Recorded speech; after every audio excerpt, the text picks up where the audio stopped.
बंदर सारे हुए मदारी, सर्कस में बदला है नगर, जंगल राज पाने की खातिर लड़ता सारा चिड़ियाघर। हमारे देश में चुनाव बड़े चाव से लड़े जाते हैं। जनता को एक बार के लिए लगता है कि सारे ऊंट पहाड़ के नीचे आ गए। डेमोक्रेसी का महाउत्सव भी कहा जाता है, पर सरकार अब इस त्योहार की भी छुट्टी कर देना चाहती है। सवाल ये है कि क्या हम एक डेमोक्रेसी में रहते हैं? हमारे लीडर्स काम आजकल डिक्टेटर वाले कर रहे हैं, पर हम सब जगह कहते रहते हैं कि हम सबसे बड़ी डेमोक्रेसी है। Largest democracy, that doesn't say anything about the democracy. In largest democracy, we are proud of largest. American organisation freedom house अपनी रिपोर्ट में ये कहता है कि हम पार्शियल डेमोक्रेसी है। वीडम इंस्टीट्यूट और कई एक्सपर्ट्स कहते हैं कि हम इलेक्टेड ऑटोक्रेसी है, यानी equality before law, civil rights और इंडिपेंडेंट इंस्टीट्यूशंस, ये सब होना हो, पर जैसे तैसे इलेक्शंस तो होते रहते हैं। अब यही एक आखिरी सबूत बचा है हमारे लोकतंत्र का, पर सबूत मिटाने में तो कुछ लोग माहिर हैं, पर अभी तो इलेक्शंस है। Government's big signal on simultaneous national and state elections countrywide. A new committee has been appointed to look into the issues, headed by none other than India's former president Ramnath Kovind, a move that's raised eyebrows as well. This news comes a day after the centre announced a special session of the parliament from September 18th to 22nd.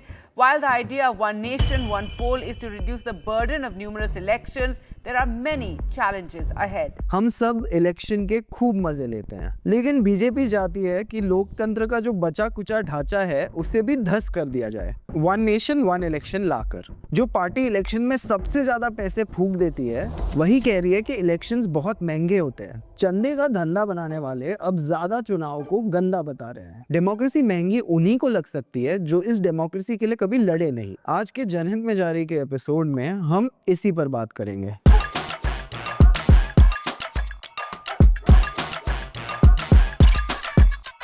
Modi ji का कोई भी फैसला हो, उसके support में पहले आ जाते हैं व्हाट्सएप अंकल। नीच कहते हो आप उसको, आप उसको जो है मौत का सौदागर बोल देते हैं। अरे नहीं यार, आप उसको जो है आप क्या गंदी नाली का कीड़ा बोलते हो। मिलेगा यार, आप सब कुछ बोल देते हो उस आदमी को, कितना बोलते हो। अरे काम कर रहा है यार, देश के लिए कर रहा है। आज इन्हीं अंकल्स के लॉजिक को काउंटर करेंगे। बहुत सारे अंकल ये लॉजिक देते हैं कि 1951 से लेकर 1967 तक हमारे देश के सब इलेक्शंस एक साथ होते थे, और तब नेहरू देश के प्रधानमंत्री थे। उसके बाद ये साइकिल टूट गया। अच्छा, हमारे देश में पहले एक देश एक चुनाव होता था जी, ये 92 में गड़बड़ होने के बाद डिरेल हुआ है, और उसका सबसे अधिक बेनिफिट आप लोगों को मिला है। सुबह शाम नेहरू को ब्लेम करो, और जब कन्वीनियंट लगे तो उन्हीं के दौर को क्लेम करो। पर ये नेहरू पगलूस का कि पहले ऐसा होता था, ये आर्ग्यूमेंट एकदम फ्लॉड है। देखो, पहले तो बहुत कुछ होता था और बहुत कुछ नहीं होता था। जैसे पहले ओबीसी रिजर्वेशंस नहीं होते थे, पहले महिलाओं का इंक्लूजन पार्लियामेंट में सिर्फ 5% था, पहले एक दलित स्टूडेंट के लिए शिक्षा पाना बहुत मुश्किल था, और पहले ये देश के प्रधानमंत्री पढ़े लिखे होते थे। कोशिश करनी है कि अपना देश ऐसा बनाएं और दुनिया ऐसा बनाएं जिसमें लड़ाई झगड़ा ना हो, कम से कम हो, लोग मिल के रहें, काम करें, अपना भी फायदा हो, देश का भी हो। तो लड़ाई झगड़े करने से कोई होता नहीं। तो पहले जो होता है उसे थोड़ा साइड में करके अब जो हो रहा है उस पर डिस्कशन करना बहुत जरूरी है। डेटा ये हमें दिखाता है कि इंडिपेंडेंस के पहले 2 डेकेड्स में जब साइमल्टेनियस इलेक्शंस होते थे, यानी सेंटर और स्टेट के इलेक्शंस साथ में होते थे, तब एक नेशनल पार्टी ने यूनियन और स्टेट लेवल पर सारा वोट कंसोलिडेट कर लिया। और जब बाद में जब साइमल्टेनियस इलेक्शंस रुक गए, तब वन पार्टी डोमिनेंस कम हुआ, नई पार्टीज आई, पॉलिटिकल कंपटीशन बढ़ा, डिस्कोर्स और डाइवर्स हुआ। तो मतलब बीजेपी का जो ओरिजिनल स्ट्रक्चर था जनसंघ, वो पार्टी उभरी क्योंकि लिए साइमल्टेनियस इलेक्शंस होना कम हो गए। मतलब ये बात कहना गलत नहीं होगा कि बीजेपी के एग्जिस्टेंस में एक लार्ज पार्ट प्ले करता है नॉन साइमल्टेनियस इलेक्शंस। अगर ये वन पार्टी डोमिनेंस ही चलता रहता तो भाजपा आज कहाँ होती? वही हाफ चड्डी में डंडे घुमा रही होती किसी शाखा में, जो कब भी शाखा पेड़ से टूट के नीचे गिर सकती थी। जब साइमल्टेनियस इलेक्शंस होते थे तब वोटर्स की चॉइस काफ़ी लिमिटेड थी। आज जो डाइवर्सिटीज़ है पॉलिटिकल पार्टीज़ में, रीजनल वॉइसेस में, ये उसी केओटिक इलेक्शन साइकिल की देन है जिन्हें ये लोग ख़त्म करना चाहते हैं। पर ये केओस ज़्यादा हेल्दी माना जाता है डेमोक्रेसी के लिए। मतलब जिस पार्टी का open agenda one party dominance हो, वो तो ये चाहेगी कि दोबारा वो हो जो पहले होता था। दूसरा लॉजिक ये दिया जाता है कि हर टाइम अगर हम चुनाव ही करते रहेंगे तो गवर्नमेंट कैसे चलेगी। अगर एक ही बार इलेक्शन होंगे तो प्रधानमंत्री एक ही बार प्रचार करेंगे और बाकी टाइम ना वो काम करेंगे अपनी कॉन्स्टिट्यूंसी के लिए। इसका भी कोई एविडेंस है नहीं। अगर एक ही टाइम चुनाव होगा तो ये बाकी दिन घूमेंगे सब जगह जहाँ पे इन्हें कोई शॉल पहना दे, कोई इनके पैर पड़ ले, कोई इनके लिए गाना गा ले, कोई इनके लिए ताली बजा ले। ये रुकेंगे ही क्यों देश में?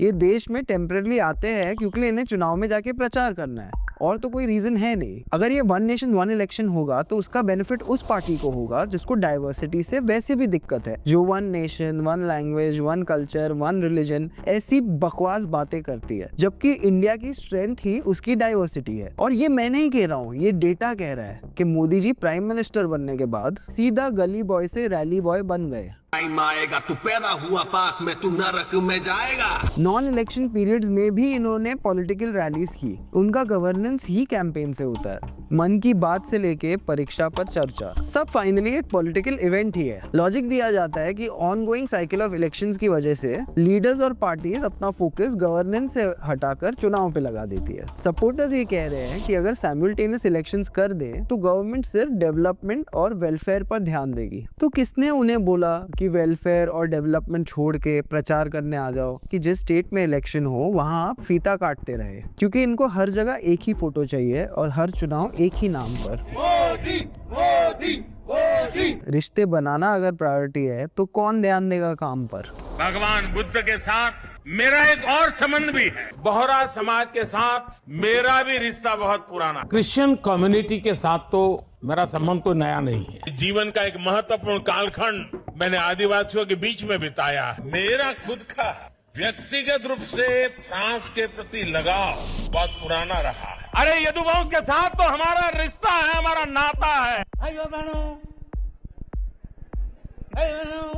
वो बैंक के ऐड होते हैं ना कि हम रिश्ते निभाते हैं, तो तुम रिश्ते क्यों निभा रहे हो भाई? तुम किश्तों की बात करो, तुम लोन की बात करो, तुम बैंक होने का काम करो। हमें और रिश्तेदार नहीं चाहिए। और ऑफ कोर्स अगर इलेक्शन से टाइम बचा तो ये वापस निकल जाएंगे वर्ल्ड टूर पर। ये बाहर जाते हैं अपने दोस्तों को अमीर बनाने के लिए, हमारे इंटरनेशनल रिलेशंस कॉम्प्रोमाइज करते हैं, क्योंकि वैसे भी चूना लगाने वालों का चुनाव से पुराना नाता है।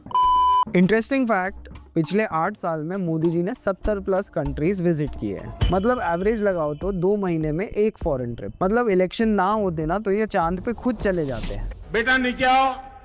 देखिए बेटा, आप नीचे आइए बेटा, प्लीज बेटा आप नीचे आइए। सपोर्टर्स ये भी कह रहे हैं कि model code of conduct election के दौरान डेवलपमेंट और रूटीन गवर्नेंस रोक देता है। अगर सब इलेक्शंस एक साथ हो जाए तो एमसीसी का ये प्रोलॉन्ग्ड एनफोर्समेंट कम हो जाएगा। अब ये बात थोड़ी गौर करने की है। सपोर्टर्स कह रहे हैं कि मॉडल कोड ऑफ कंडक्ट में दिक्कत है तो वो बदलो। That's simply not possible. And I don't find this funny anymore. It never was supposed to be. Why isn't it possible? It's just not. Why not, you stupid bastard? अगर moral code of conduct से issue है तो आप हर state, हर union territory की election process क्यों बदलोगे? वैसे भी कौन फॉलो कर रहा है मॉडल कोड ऑफ कंडक्ट? कोई कर रहा है? महाराष्ट्र में महायुति सरकार महिलाओं को डबल लाभ दे रही है। महाराष्ट्र की माझी लाड़की बहन योजना, और इससे आपके खर्चों में मदद मिलती है। लेकिन कांग्रेस और अघाड़ी वाले बहनों के लिए ये जो योजना बनी है इसका भी विरोध कर रही है। आजकल हमारे देश में मुफ्त की रेवड़ी बांटकर वोट बटोरने का कल्चर लाने की भरसक कोशिश हो रही है। ये रेवड़ी कल्चर देश के विकास के लिए बहुत घातक है। इस रेवड़ी कल्चर से देश के लोगों को और खास करके मेरे युवाओं को बहुत सावधान रहने की जरूरत है। किसको मिला 10,000 और किसका अटका पैसा? प्रधानमंत्री नरेंद्र मोदी और सीएम नीतीश कुमार ने 75 लाख महिलाओं के बैंक खातों में पहली किस्त के तौर पर 10,000 रुपए ट्रांसफर कर दिए हैं। 25 lakh officers plus police support लगते हैं इलेक्शंस में 2-3 महीने के लिए। गवर्नेंस सफ़र करता है। मॉडल कोड ऑफ कंडक्ट का रोना रोने वाले कभी ये बता दे कि ये कोड तोड़ने में एक पार्टी जो सबसे आगे है वो कौन सी है। पीएम मोदी के 2024 के अगर इलेक्शन स्पीचेस हम चेक करें, कितनी बार कम्युनल रिमार्क्स, फ्रीबी अनाउंसमेंट्स, सब कुछ जो मॉडल कोड ऑफ कंडक्ट के खिलाफ है। पर क्या किसी ने कोई एक्शन लिया? कुछ नहीं। चलो मान लिया काम रुकता है, पर हमारी सरकारें कुंभ मेला भी तो मैनेज करती है। आज जो कुछ भी आपको प्रयागराज में नजर आता है, व्यवस्था से संबंधित हो, सुरक्षा से संबंधित हो, ये सब देश के यशस्वी प्रधानमंत्री श्री नरेंद्र मोदी जी के विजन का परिणाम है। अब हमें सरकार ही बता रही है कि ये देश में 40 करोड़ लोगों ने गंगा में डुबकी मारी, तो पूरे यूपी में 5 साल में एक बार 10-12 करोड़ लोग वोट भी दे सकते हैं। कुंभ मेला मैनेज करने के लिए योगी आदित्यनाथ 6 महीने की प्लानिंग करते हैं, पर इलेक्शन की प्लानिंग 5 साल पहले से शुरू हो जाती है। सब प्रिपेयर्ड रहते हैं। प्रॉब्लम यहाँ प्लानिंग की नहीं, पॉलिटिकल विल की है। ये बात तो ठीक है कि ज्यादा प्रचार से गवर्नेंस पर असर तो पड़ता है। उसका सोल्यूशन ये है कि मोदी जी जो देश के प्रधानमंत्री है वो कांस्टेंट कैंपेन मोड से निकले। Are you serious right now? I can't believe you! अपने आप को वो याद दिलाए कि वो फुल टाइम प्रचारक नहीं, ये देश के प्रधानमंत्री भी है। इंडिपेंडेंस डे की स्पीच हो या पार्लियामेंट में ऑपरेशन सिंदूर पर चर्चा, अगर आप इनका भाषण देखेंगे तो पेटी पार्टी पॉलिटिक्स से ही भरा होता है। मित्रों, बीजेपी ने नया भारत बनाया क्योंकि नेहरू ने देश को डुबाया। बस फिर जगीरा जैसे मेरे मन को भाया और मैं कुत्ता काट के खाया। कांग्रेस का कहना है कि ये प्रॉब्लम 2014 के बाद शुरू हुई है। 2014 के बाद पहली बार इंडिया के कोई प्रधानमंत्री ने इतना वक्त पॉलिटिकल रैलीज और इलेक्शंस में जाया किया। Far from being a hindrance to governance, regular elections और अलग अलग लेवल पे इलेक्शंस सिटीजन्स को अलर्ट रखते हैं और गवर्नमेंट को अकाउंटेबिलिटी पे मजबूर करते हैं। हमें सवाल करने का और प्रेशर बनाने का मौका मिलता है। जस्टिस AP शाह कहते हैं कि ये फिक्स टर्म्स एक अनवारंटेड स्टेबिलिटी ऑफर करते हैं और स्क्रूटिनी का स्कोप कम हो जाता है। ऑपोजिशन लीडर प्रियंका गांधी ने कहा कि 1 वोट 1 इलेक्शन डेमोक्रेटिक रिप्रेजेंटेशन को अंडरमाइन करेगा और मिड टर्म इलेक्शन का चांस कम हो जाएगा। इससे अकाउंटेबिलिटी कम हो जाएगी, यानी पब्लिक को 5 साल तक अटके रहना पड़ेगा। इसके सपोर्टर्स कहते हैं कि साइमल्टेनियस इलेक्शंस रीजनल पार्टीज को अंडरमाइन नहीं करते, लेकिन उन्हें लोकल इश्यूज और एस्पिरेशंस हाईलाइट करने का मौका देते हैं। आप बताइए कि नेशनल इलेक्शंस में कौन से मुद्दे चलते हैं? मुसलमान, पाकिस्तान, कब्रिस्तान। देखिए, अगर बीजेपी को 5-6 शब्दों पे रोक लगा दी जाए और बीजेपी के नेताओं से कहा तुम 2 मिनट बोल लो, एक पाकिस्तान, एक मुसलमान, एक आतंकवाद, एक राम और एक धर्म, इन 6 शब्दों पर रोक लगा के बीजेपी के किसी नेता से कहो तुम बोलो, वो मंच से नीचे उतर जाएगा। फिर क्या हुआ? फिर क्या? अब एक चैलेंज आया था कि बीजेपी के लोग 2 मिनट 6 शब्दों के बिना नहीं बोल सकते। राम, पाकिस्तान, मैं बता रहा हूं। और क्या क्या था सर? धर्म और क्या था सर? शुरू करें। देखिए, अभी इन्होंने एक बात कही कि इन्होंने कहा कि इन्होंने भूगोल बदल दिया था। आपने भूगोल, अरे हमारे भारत का ही भूगोल बदल दिया था जिस पार्टी के अधिवेशन में प्रस्ताव पारित करके पाकिस्तान बना था। पाकिस्तान आ गया 10 सेकंड में पाकिस्तान आ गया। मैंने डिस्टर्ब नहीं किया था अखिलेश जी, मैंने डिस्टर्ब नहीं किया था। बात हो गई, अब मैं बोल सकता हूँ, नहीं बोल सकता। अरे मैं बोलूं, अब मैं बता रहा हूँ, हिंदू पाकिस्तान शब्द किसने प्रयोग किया? हमने या शशि थरूर ने। हिंदू तालिबान शब्द किसने प्रयोग किया? हमने या शशि थरूर ने। हिंदू आतंकवाद किसने कहा? हमने। कहाँ मिलेगा इतना कंटेंट? और इस सब के बीच लोकल इश्यूज कब कौन सी कब्र में दफन हो जाता है पता भी नहीं चलता। रेगुलर इलेक्शन से लोकल इश्यूज स्पॉटलाइट में आते हैं। म्युनिसिपल इलेक्शंस में सड़कों और पॉटहोल की बात होती है, स्टेट इलेक्शंस में जॉब्स और डेवलपमेंट की, लोकसभा इलेक्शंस में नेशनल सिक्योरिटी, फॉरेन पॉलिसी की। सब अगर एक साथ हो जाएगा तो बस कम्युनल पोलराइजेशन वाले मुद्दे ही चलेंगे, और ये वही चाहते हैं। 2024 के इलेक्शन के दौरान देश की अनएम्प्लॉयमेंट हाईएस्ट लेवल पर थी, इन्फ्लेशन मिडिल क्लास को खा रहा था, देश के फार्मर्स डिस्ट्रेस में थे। लेकिन सबसे ज्यादा डिबेट किस बात पे हुई? एक है तो सेफ है, अगली बार 400 पार, मोदी की गारंटी। लोकल गवर्नेंस इश्यूज एकदम से गायब हो गए। With great power comes great responsibility. जो मुझे लगता है कि मेरे पास सिर्फ एक छोटा सा डेटा है, मैं 1 मिनट और लूंगा। वो डेटा है पिछले 200 डिबेट में से, ये सिर्फ पिछले 200 डिबेट हैं, पिछले करीब 3 महीने के अंदर हुए होंगे, 4 महीने के अंदर हुए होंगे, उसमें पाकिस्तान पे 80 डिबेट हुए हैं। राम मंदिर पे 14 हुए हैं। बिहार में जो इतनी बड़ी बाढ़ आई उस पे सिर्फ 3 डिबेट हुए हैं। पीएमसी का जो इतना बड़ा स्कैम हुआ जिसमें हजारों लोगों का पैसा फंसा है उस पे सिर्फ 1 डिबेट हुआ, 1। बेरोजगारी पे 0, 0 डिबेट हुआ है पिछले 3-4 महीने में। One nation one election offer करता है फुल टर्म और अनएक्सपायर्ड टर्म का कॉन्सेप्ट। मतलब अगर 5 साल से पहले ही असेंबली डिसॉल्व हो जाए तो फिर होगा क्या? बाकी के बचे सालों के लिए ही सिर्फ मिड टर्म इलेक्शंस होंगे या जब तक इलेक्शंस आए तब तक प्रेसिडेंट्स रूल लगेगा? ऑपोजिशन लीडर्स मनीष तिवारी और कल्याण बैनर्जी कहते हैं कि स्टेट असेंबली टर्म्स को इस तरीके से जबरदस्ती ऑल्टर करना अनकॉन्स्टिट्यूशनल है और हमारे संविधान में दिए गए फेडरल नेचर को पूरी तरह बदलता है। Former chief justice of India Sanjeev Khanna ने कहा कि वन नेशन वन इलेक्शन के बिल में एक ऐसा प्रोविजन है जो इलेक्शन कमीशन को एक अनफेयर पावर देता है असेंबली इलेक्शंस पोस्टपोन करने के लिए। एक अनफेयर तरीके से इलेक्शन पोस्टपोन करने का नतीजा ये हो सकता है कि ऐसे स्टेट में जहां ये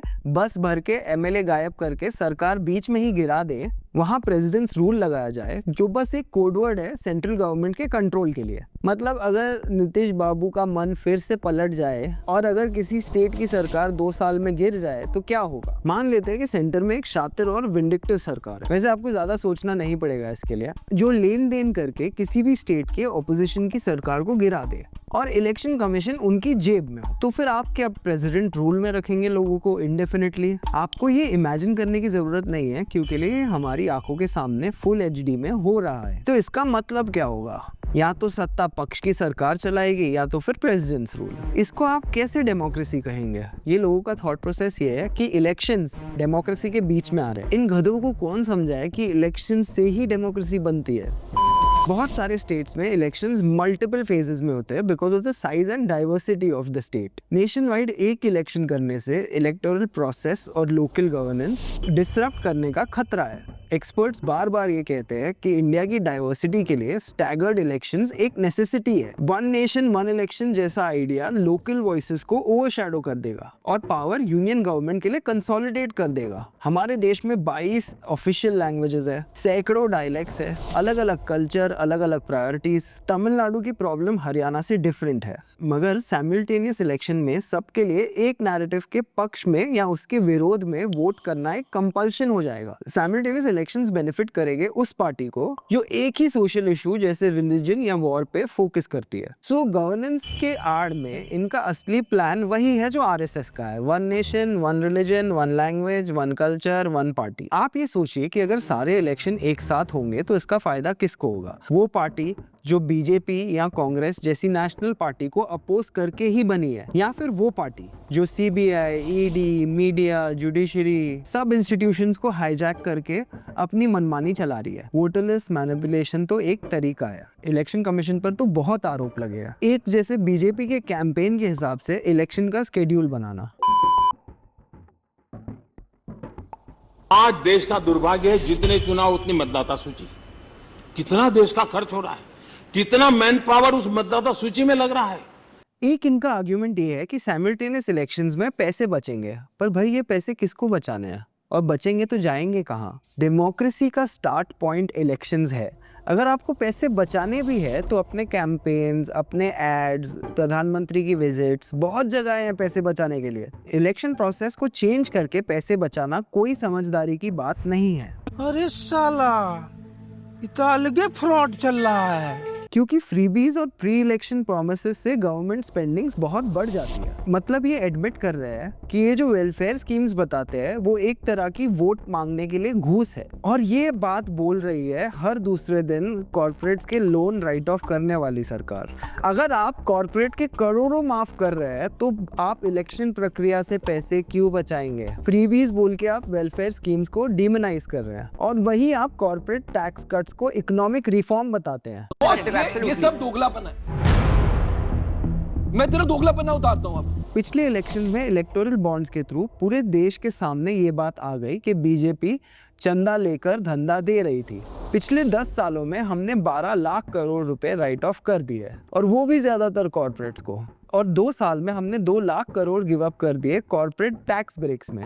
ये सरकार इन्फ्लेशन को कंट्रोल करने में पूरी तरह फेल हो गई है, जबकि गरीब लोगों की तनख्वाह और इनकम वहीं के वहीं अटकी हुई है। प्राइवेट प्लेयर्स इन्वेस्ट करें, इसके लिए भी कुछ खास कर नहीं पाए हैं। इतने सारे टैक्स रिबेट्स, इंसेंटिव्स और सब्सिडीज के बाद भी कॉर्पोरेट्स ने पैसा लगाने से मना कर दिया है, जबकि उनके प्रॉफिट्स ऊपर चढ़ रहे हैं और कंजम्पशन दिन बाय दिन घटती जा रही है। 35 लाख का तो हमारा इन्वेस्टमेंट है, तो 36 लाख का घाटा कैसे हो गया? ये जो आर्गुमेंट करने वाले लोग हैं ना, ये सबसे देश में एंटी नेशनल है। और ये दिखाया जा रहा है कि पैसे बचाने के लिए देश में एक ही ऑप्शन है, 1 नेशन 1 इलेक्शन। ये एकता नहीं, एक रूपता है।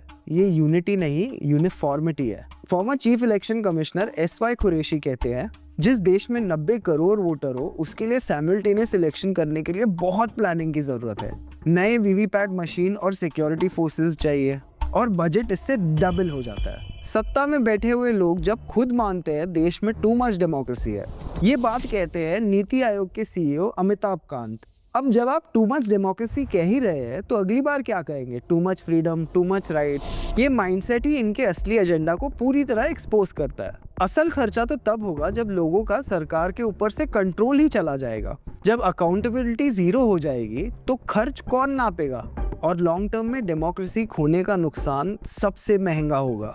1 नेशन 1 इलेक्शन के चक्कर में सत्ता पक्ष को माइग्रेंट लेबरर्स भी याद आ गए। ये कह रहे हैं कि वोटिंग के लिए बार बार ट्रैवल करना कॉस्टली और डिसरप्टिव है। आयरॉनिकली यही सरकार ने 2017 में नोटबंदी करके पूरे देश को खड़ा कर दिया था लाइन में। कोविड के टाइम पे 4 घंटे के नोटिस पे सडन लॉकडाउन कर दिया गया। सरकारी एग्जाम के सेंटर एग्जाम से 1 दिन पहले 500 किलोमीटर दूर कर दिए जाते हैं। उनका ये एक और कहना है कि स्कूल के टीचर्स इलेक्शंस में बहुत यूज होते हैं, इससे पढ़ाई में डिस्ट्रैक्शन होता है। अब सोचो, मिड डे मील से अंडे निकालने वालों को और हिस्ट्री टेक्स्ट बुक से हिस्ट्री निकालने वालों को बच्चों की पढ़ाई की चिंता हो रही है। नॉन साइमल्टेनियस इलेक्शन में प्राइमरी एनरोलमेंट ड्रॉप हो जाता है। एजुकेशन की बात करते हुए कोई ये नहीं बता रहा है कि टीचर के भर्ती के पोस्ट खाली है, स्कूल के इंफ्रास्ट्रक्चर ढस रहे हैं, एजुकेशन में बजट कट्स हो रहे हैं। प्रॉब्लम इलेक्शंस की नहीं, प्रायोरिटीज की है।